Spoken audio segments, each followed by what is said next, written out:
Gjatë një vizite në Saraj, zyrtar të BDI-s janë atakuar sot nga një banor i revoltuar. Akuzat e tij, pavarësisht se kishin të bënin me kushtet në fshatra, rrugë e shkolla, shkuan deri edhe në aludime për rishfete.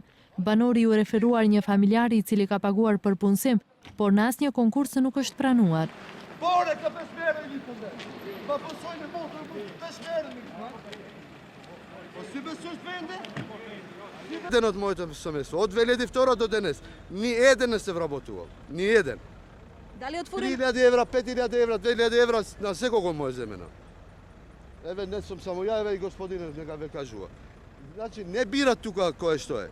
Gledat svojit interes. Zyrtarët e BDI-s ishin në një vizitë në shkollën Dituria dhe pas daljes nga ajo, në momentin që inspektonin vendin ku do të vendoset busti i Isa Boletinit, u ndeshën me banorin e revoltuar. Por në reagimin për Alsat, banorit i bëhet ftesë që në rast se ka dëshmi për akuzat të tilla, t'i paraqes në organet përkatëse të prokurorisë.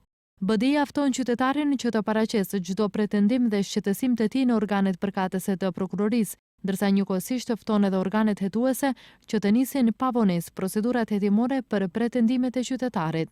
Sipas BDI-s, çdo epilog tjetër nga ai organeve hetimore do të konsiderohet si spekulim tendencios që bëhet në funksion të zgjedhjeve nëpërmjet fushatave të sajuara në fabrikat mediatiko-partijake të aferave.